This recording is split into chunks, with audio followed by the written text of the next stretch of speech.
Snow howled across the jagged ridge where outpost Raven Rock clawed its way from the mountainside. Storms had long since erased any trace of the roads leading to it.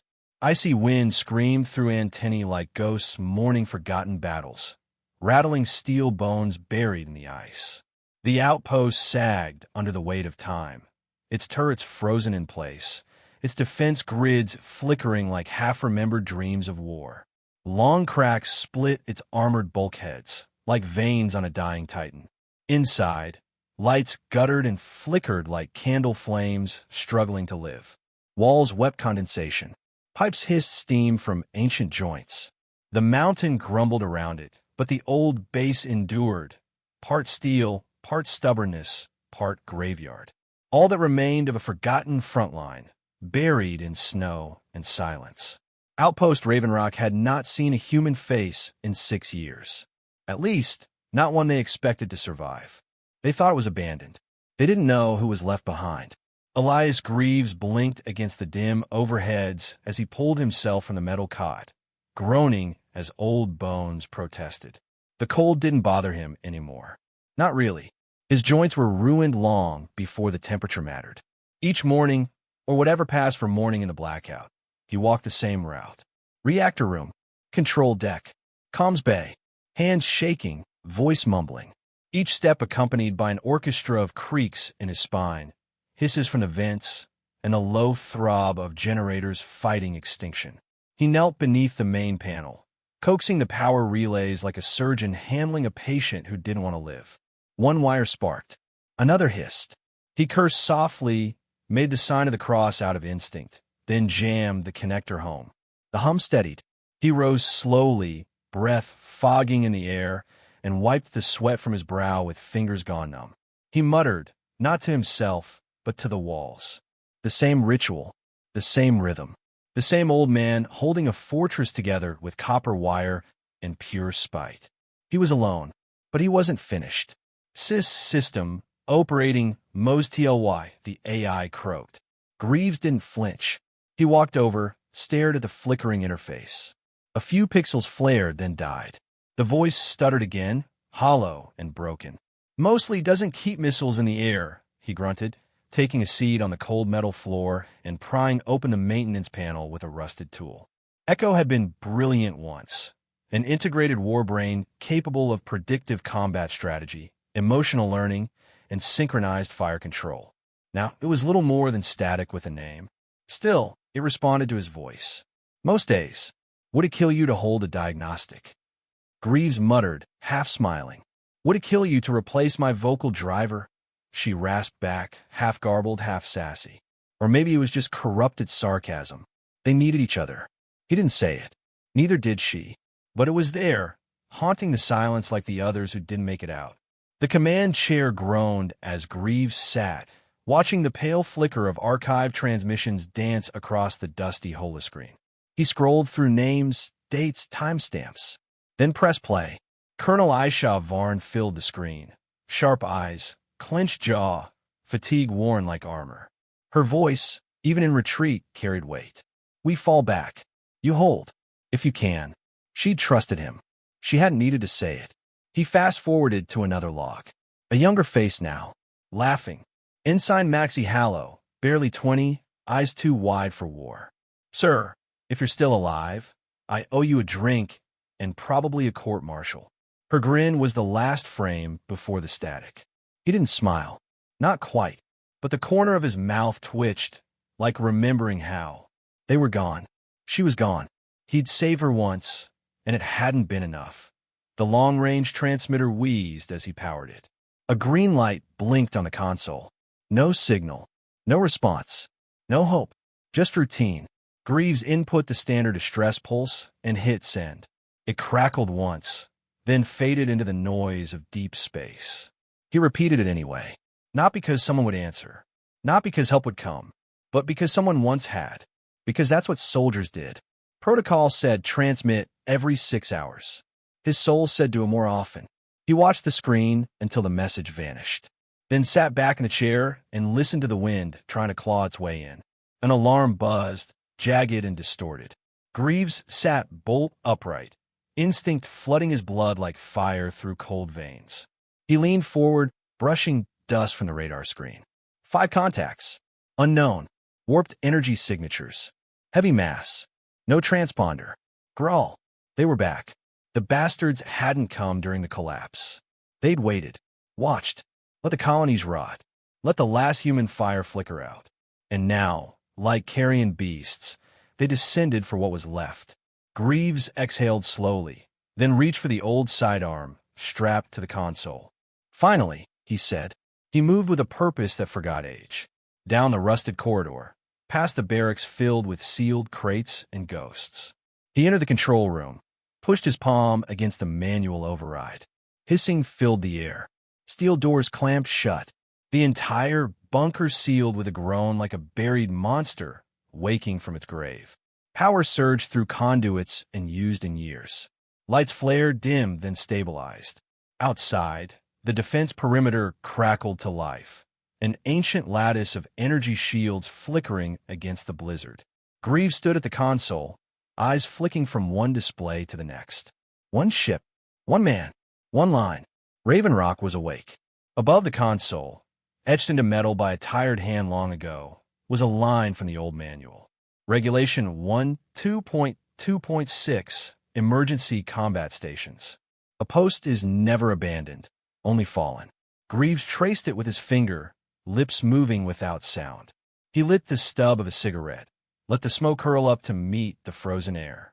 He stared into the holographic readouts, watching the ships descend. The Grawl wouldn't expect resistance. The outpost was forgotten. Greaves was forgotten. Good. Let them come. He'd hold the line. If no one else remembered Raven Rock, he would. If no one else defended the colonies, he would. If no one else survived, he would still be here, waiting. The sky above Raven Rock split like old scars reopening. 5 Grawl ships tore through orbit, heat shielding ablaze, descending in predatory silence. The atmosphere screamed as their drop pods followed, blistering spears that carved through snow clouds like vengeance made physical. Metal shrieked as they struck the mountain's flank. Alarms long silent stirred to life, dim red warning lights casting pale halos on ancient walls. Their scans swept the facility, thermal pulses, energy signatures, life detection. Power, yes, but no biosigns, no movement, no resistance. To the Grawl, it looked like scavenger's gold. Forgotten tech, broken defenses, dead world, a buffet of human arrogance left to rust. They didn't see the old man watching from beneath layers of steel, pulse steady, eyes sharp. They didn't see the trap baited with stillness. Echo's voice returned like a dying breath through speakers caked in frost. Multiple entries, west quadrant, breach, then silence. Greaves stood from the console, spine cracking, fingers already dancing across kill switches that hadn't been touched since the war's end. Cold crept through the floor, but his blood burned like fire. A soldier waking not from slumber, but from waiting. Lights dimmed. Red pulses followed the map overlay. He smiled without joy. The Grawl had come for bones. He'd give him fangs. Let's see how you like the old teeth, he muttered, flipping the final switch. Steel groaned beneath the mountain. 2 squads of Grawl scouts advanced into the canyon. Chitin armor gleaming in fractured moonlight, weapons drawn low, steps sure. They didn't see the ancient seismic charges buried under layers of snow and frostbitten stone. They didn't hear the faint hum deep beneath their feet. They only felt the world give way. The first blast shattered the silence with a boom that echoed across peaks. Rock split. Ice cracked like thunder. A cascade of debris roared downward, swallowing screams. 2 Grawl units vanished beneath tons of mountain. Greaves watched it unfold on the monitor, jaw tight, eyes cold. No cheers, no words, just a nod. The survivors scattered, formations broken. That was enough. Atmospheric drones buzzed into the air, wobbling relics, half corroded but still airborne. Greaves had reprogrammed them during long, sleepless nights. They emitted no real threat, just ghost signals. Synthetic troop chatter. Footfalls in the snow. Command relays pinging across false coordinates. The Grawl heard them. Echoes of a long-dead army. Dozens of fake voices tangled in static. A unit reporting injuries. Another demanding reinforcements. Old code, phrases the aliens had learned to fear. Across the snowfield, Grawl formation slowed. Sensors glitched. Radar flooded. The illusion of strength loomed across the empty cold. The drones circled like angry spirits. The mountain whispered lies in their ears. The lights died again. Not all, just enough to make him curse.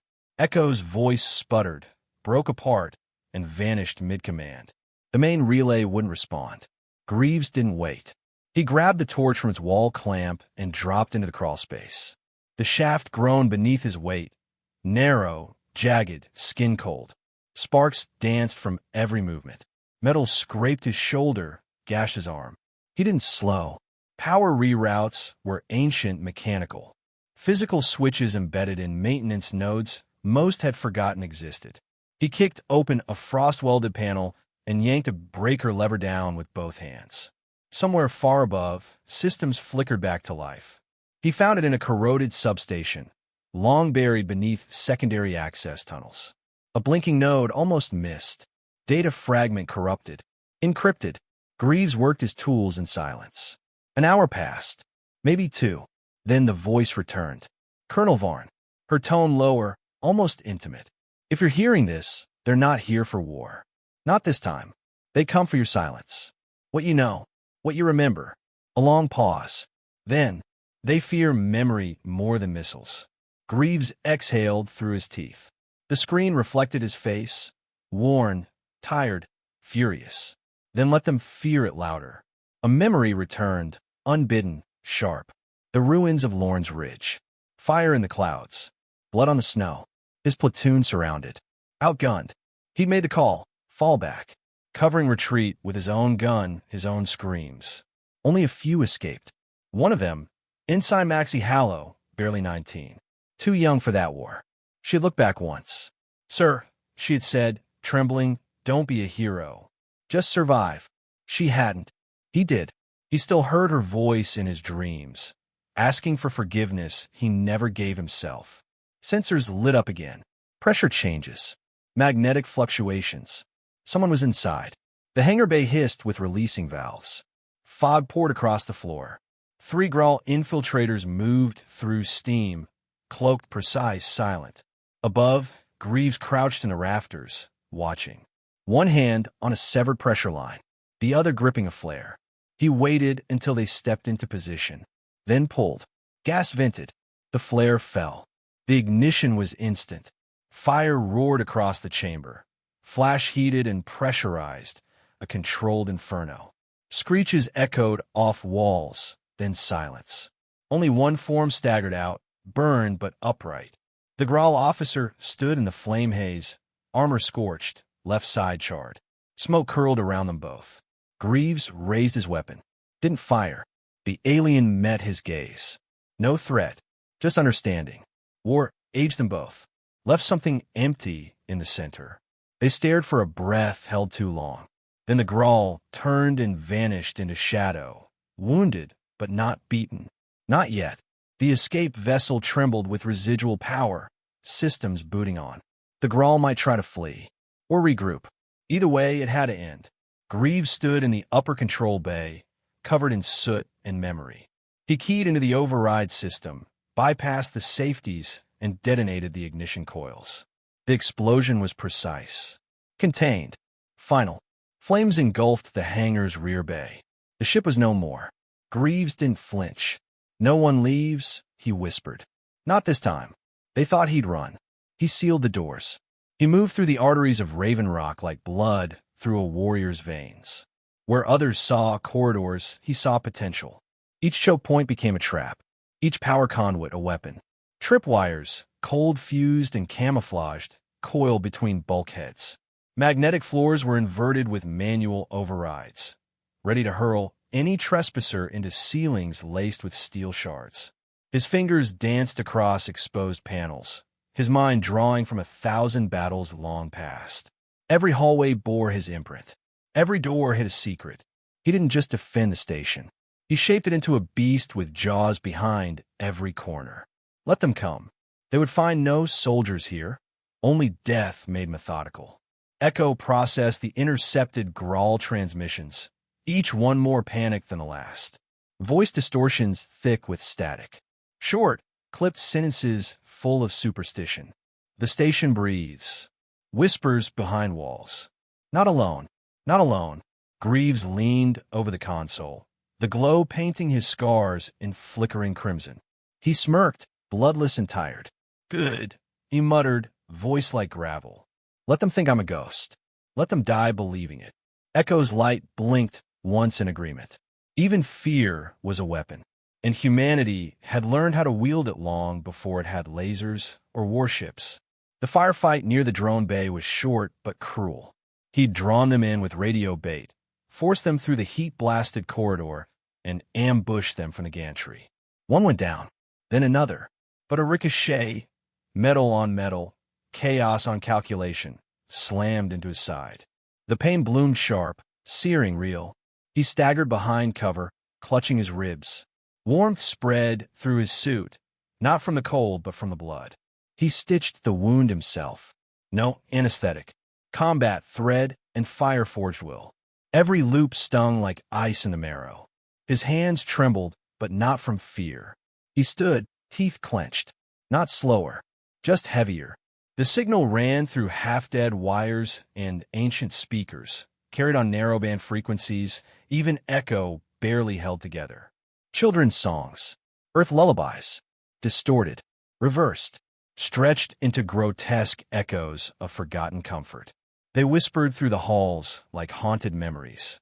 Sleep now, little star. The growl heard it first as a trick, then a warning, then a curse. Their patrols hesitated. Their weapons trembled. One fired blindly into the dark. No enemy. Only the echo of a child's laugh played backward. It wasn't noise. It was war made psychological. Humanity's madness, grief, and memory weaponized. Not ghosts.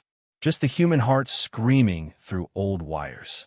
Behind a broken wall panel near the southeast airlock, he found it. Graffiti scratched into the wall with knives, keys, fingernails. Word from soldiers long gone. For Earth. For each other. TS 3rd Division. Jay stayed until the end. Greaves crouched there for a while, fingers tracing the lines. He pulled out a dull combat knife, scratched in a new line beneath the others. The HG, I held. He stared at it, as if the wall might remember his name when he no longer could, then stood as blood soaked his sleeve again. The pain came in waves. Each step was a negotiation with his body. Then her voice came again, not echoes, not from a calm, just memory dressed in hallucination. She had always spoken gently, that quiet defiance. When they come, she said, be what you were meant to be. He blinked. The corridor shimmered with light that wasn't there. I am, he whispered. The pain didn't stop, but the fire returned. He clenched his fists and moved forward. Each breath a declaration. He would not die lying down, not when her voice was still in him. The clip replayed on Echo's monitor. Colonel Varn's order, long after official channels had gone silent. If you're the last, Greaves hold. If you can. His own voice followed, old, recorded, hoarse. If I'm the last, then I'll be the last. He didn't recognize the voice. Not really. It sounded like someone stronger, younger, dumber. Echo replayed it again. He watched, said nothing, then smirked faintly. Still here. The Grawl captain wasn't fooled by traps or ghosts. He moved with purpose, 4 elite troopers at his back, armored in thermal reflective plating. They descended the main shaft, silent, practiced, efficient. Greaves watched from the reactor gallery, eyes narrow, breath shallow. He waited until they passed under the cooling duct vents, then keyed in a thermal purge, minimal safety protocols, maximum force. Superheated steam howled from the walls. Metal screamed. The Grawl stumbled, roared, burned. He shot twice, precise, deliberate. 2 helmets exploded in sparks. The others crawled backward, dragging their wounded commander. Greaves exhaled, smoke curling from his sidearm. Echo's voice returned, steadier than before. Long-range ping. Human ID match. Ensign Maxi Hallow. Signal integrity, 86%. ETA, 90 minutes. Coordinates incoming. His breath hitched. Not pain, not fear. Hope. He stared at the data, her name blinking, alive. Alive. He looked down at the blood crusted around his waist, at the spent magazine, the blinking warning lights across half the outpost. Then back at the timestamp. 90 minutes. He smiled, wiped blood from his brow. Then we finish what we started. 10. Smoke over Raven Rock. Smoke coiled into the dark skies, bleeding from Raven Rock's calm tower like a flare against the storm. One Grawl ship limped into low orbit, its hull cracked, its engines flickering like dying fireflies. The other four were silent. No power, no signals, no life. Inside the outpost, Greaves stood atop the fractured tower, rifle across his shoulder, body swaying. Wind whipped through shattered glass. Rain turned to sleet. The sky turned red with alien rage. He didn't blink. "We're not done," he said. Not until the last Grawl ship was ash. Not until the line no longer held, but broke. The storm worsened. Wind became violence. Lightning cracked against mountain spires. Inside, power surged and died in waves. Walls trembled. Doors shrieked against their frames. Echo flickered, barely stable. But Greaves stood, spine straight, rifle steady, a silhouette carved from defiance. The floor buckled.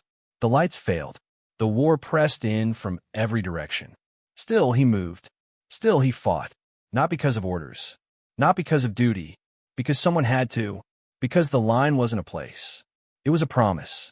The Grawl tried to crush it. Tried to erase it. But the station lived. Because he refused to die. The walls shook. He stood anyway. The war room's blast doors creaked open with the groan of old bones, spilling red emergency light into the fracture hallway. Air hissed from broken vents. Dust fell like snow through the heat haze. The last Grawl captain stepped through. His armor was charred and fractured, one shoulder sparking with damaged servos. Black ichor dripped from a crack in his plating. Each step echoed like a countdown to something final. Across the room, through the smoke, Greaves limped forward. His boots scraped ash. His rifle hung low, trembling not with fear but fatigue. His frame was burned, bandaged, broken, but his eyes burned steady. One man, one alien, surrounded by fire, corpses, and the weight of all that had come before. Ash twisted between them. The consoles buzzed with static. Screens blinked out, one by one. Raven Rock was dying, and both knew it. Still, they kept walking. Toward the center. Toward the end. No more tricks. No more armies. No more time. Just the last survivor of Earth's war, and the last blade of the Grawl's vengeance. Greaves keyed his codec, syncing through 4 layers of damaged translation software. Voices filtered in, distorted but enough. The Grawl's voice oozed contempt. "This ruin is your legacy? This crypt?" Greaves coughed, blood flecking his lips. "No, you walking through it is." The alien's jaw flexed. "You will fall alone." Greaves smirked. That's what the last two said. They didn't posture longer. No rallying speeches. No declarations. Both had lived long enough to despise theatrics. Greaves adjusted his grip on a rifle. His fingers barely obeyed, swollen and split. The Grawl flexed talons sharp as monoblades, the muscles in his arm twitching with anticipation. "One fight," the alien growled. "One ending," Greaves replied. They circled. Warriors past their prime, past their nations, past reason. Only one would walk away, and neither would crawl. The war room shattered around them.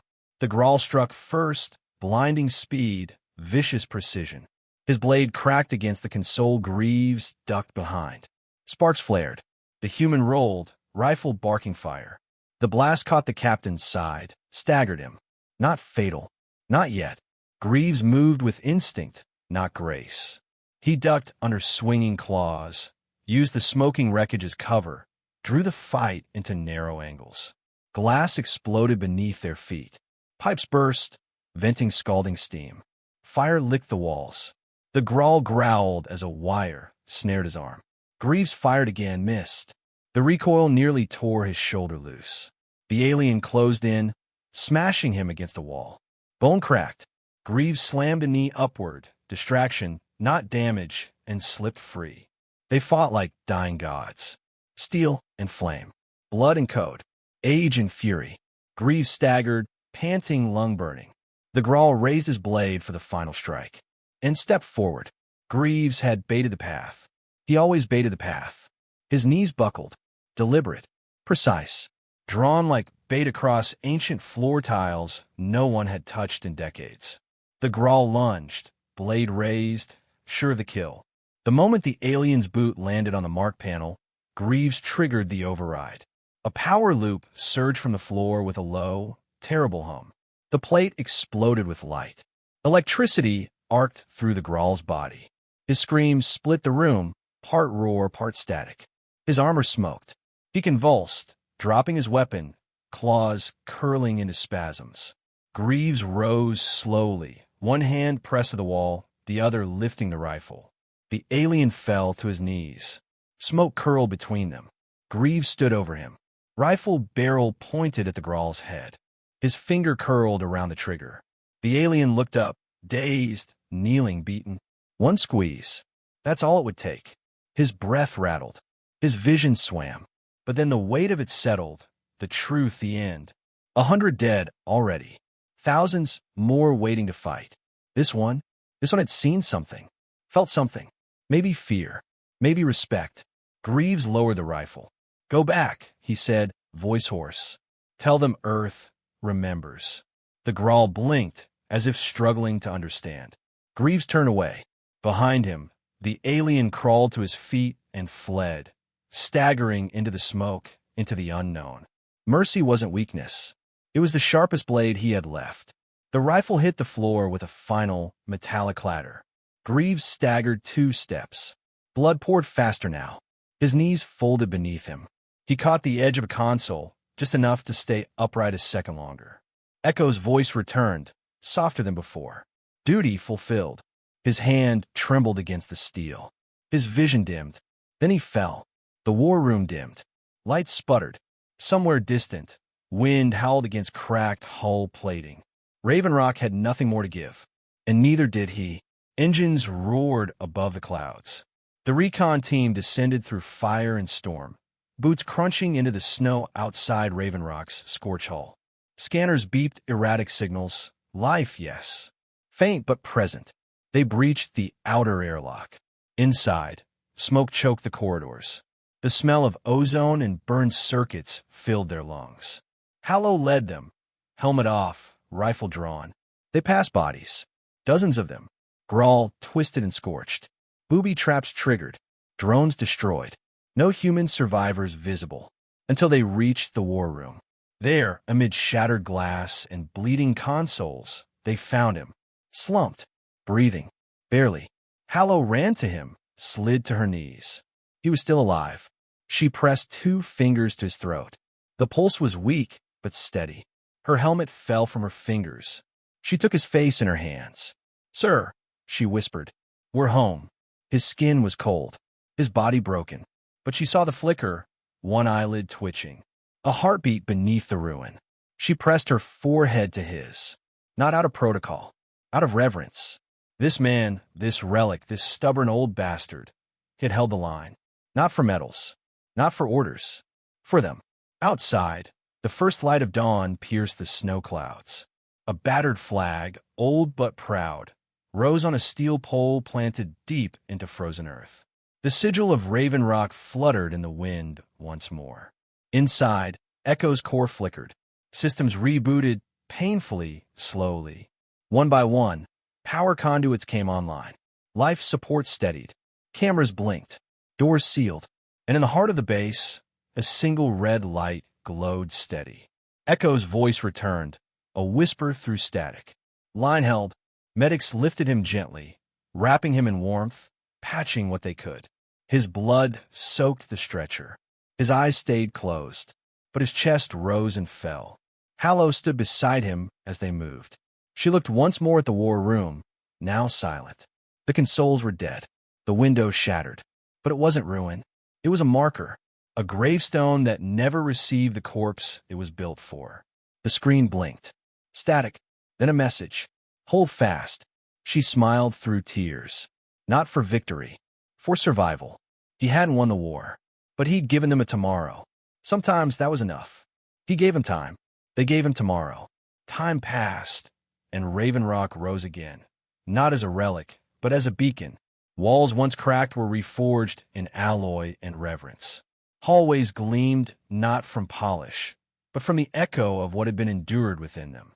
Engineers, historians, and soldiers rebuilt with reverent precision. They kept the scorch marks where they told a story, left claw gouges in bulkheads untouched. A Grawl skull was mounted above the war room, part warning, part monument. Other outposts followed. A network of new defenses, smarter, faster, but all of them bore Raven Rock's signature on their cores. Once forgotten, Raven Rock had become hallowed ground. Not just a fortress, a symbol, a promise. Greaves healed like everything else, slowly, painfully, and incomplete. His bones took months to reknit.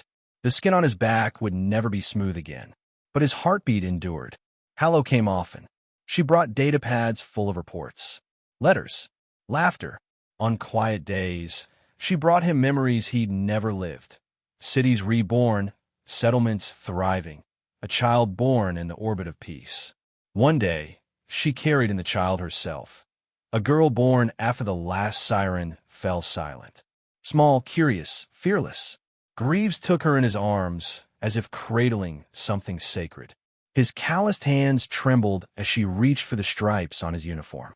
He smiled, not because he felt young, but because she'd never have to be old in the way he was. They offered him command, parade ranks, medals, archives. He refused them all. Instead, he took a stool in the barracks and told stories.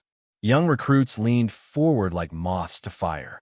He taught them not to fight, but to think, to endure.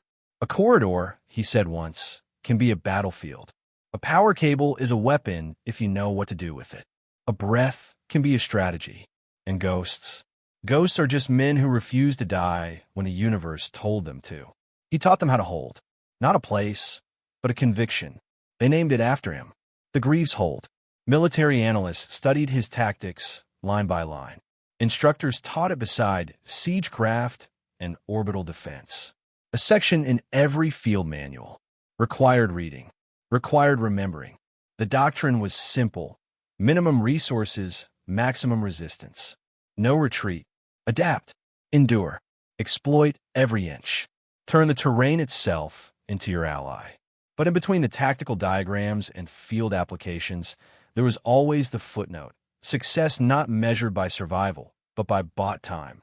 It wasn't a strategy of victory. It was a strategy of defiance. Because sometimes that was all you had left. Visitors came from across the colonies. Some veterans, some children, some just curious. In the heart of the station's rebuilt command wall, etched deep in carbon steel, a quote glimmered. Sometimes the line is a man. No rank followed. No titles. Just a name. Elias H. Greaves. Above it, the battle flag of Earth's last stand. Below it, scorch marks left untouched. The wall itself had refused to forget. No digital display. No flickering light. Just stone, steel, and truth. He sat outside the new comm tower, where the wind touched the edges of warmth.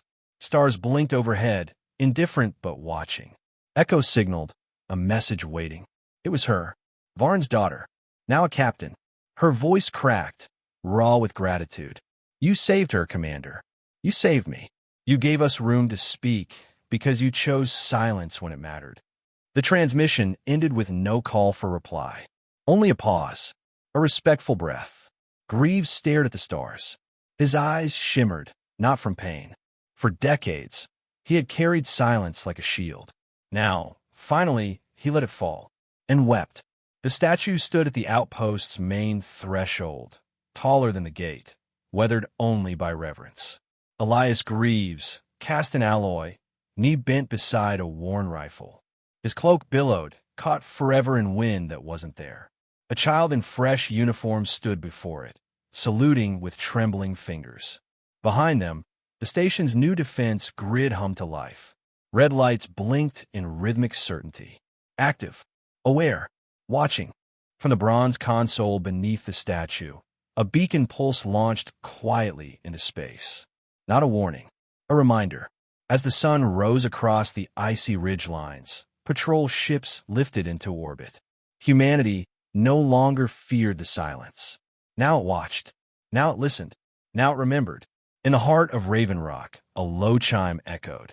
The grid pulsed, and the voice, old but clear, whispered through the new command center. He held the line, so others could move it forward.